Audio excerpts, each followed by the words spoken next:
inverse of a bijective function is also bijective. Means सबसे पहले तो ये हमें कंफर्म हो गया कि इनवर्स किस फंक्शन का एग्जिस्ट होता है, बाइजेक्टिव फंक्शन का।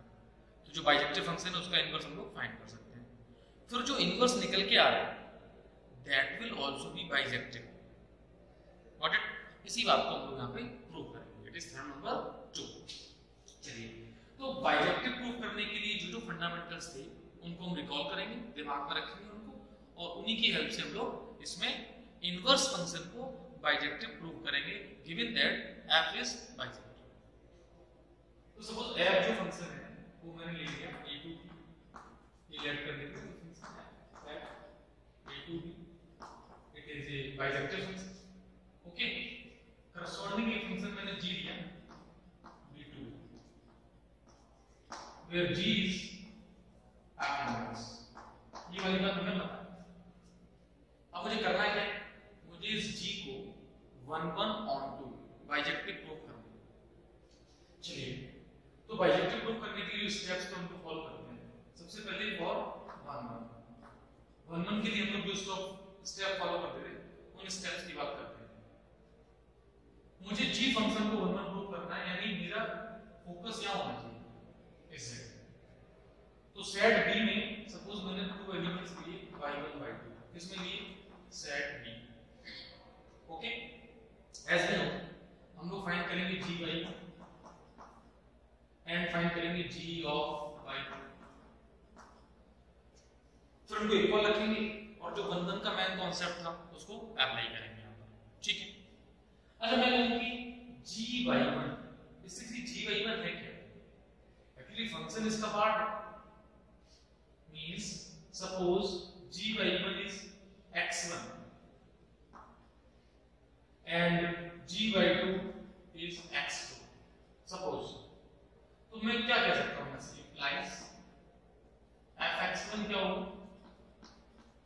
f x1 is y1। अच्छा, ये बात समझ में आनी चाहिए। क्यों? क्योंकि ये फंक्शन था उसका वो इनवर्स था।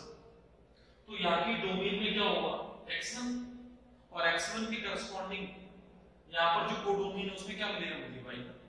मींस जो अपना सेटअप है कुछ ऐसा है कि यहाँ पर x1 के करस्पॉन्डिंग मुझे y1 मिल रहा है। ये फंक्शन f डिफाइन है। g इसका इनवर्स डिफाइन होगा फ्रॉम b टू a, तो वहां पर क्या होगा? y1 के करस्पॉन्डिंग मुझे x1 मिल जाएगा।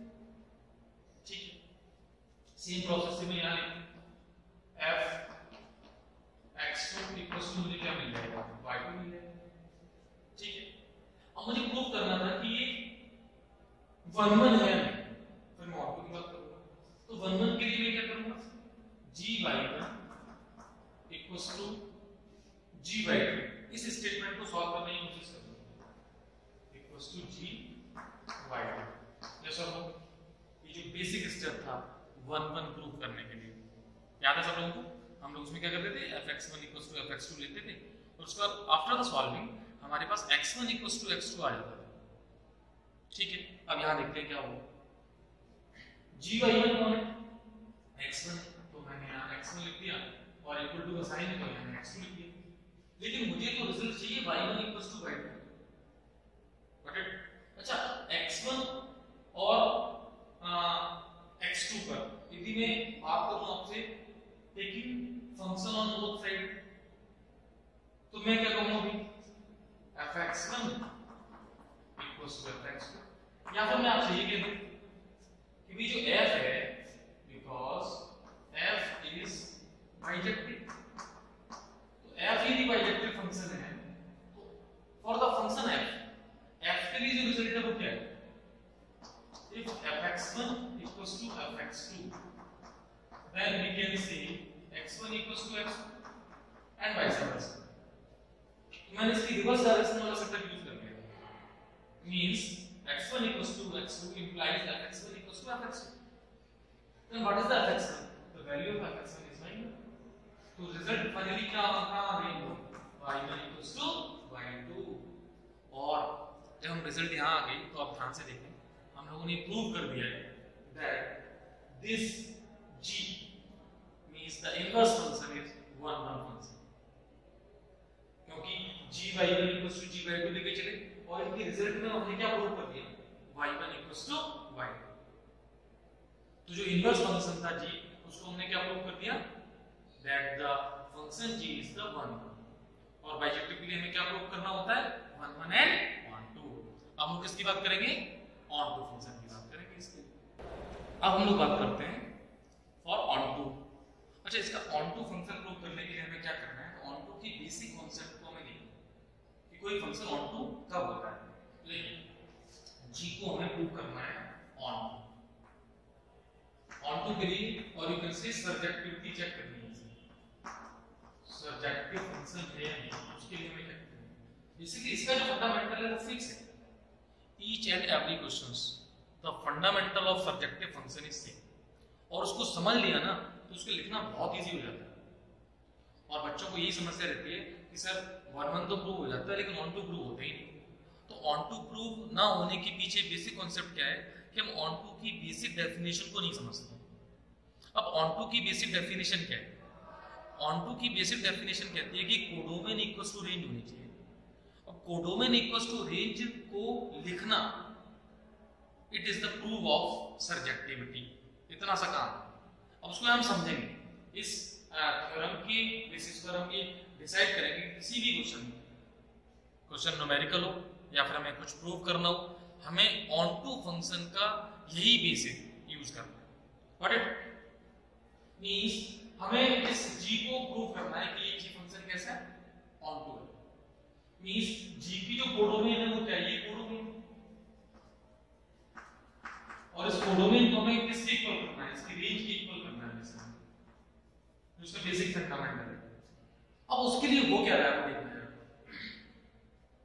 मुझे करना क्या होगा, देखिए सबसे पहले मैं लिया let x belongs to a, means इस कोडोमेन में एक एलिमेंट ले लिया और जिसको पता है वो मैं यहां समझा देता हूं।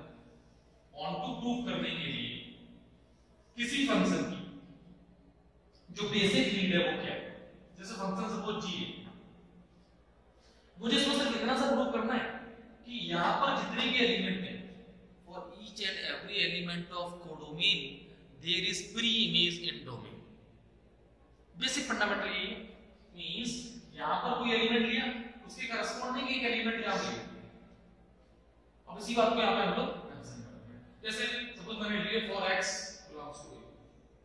अच्छा, मेरे पास अब इंफॉर्मेशन क्या है, इंफॉर्मेशन तो सिर्फ इतनी सी है ना कि f एक फंक्शन है अपने पास, f फंक्शन कैसा है, bijective, means 1 1 onto function, तो वो ऑन टू है, ये भी समझना है।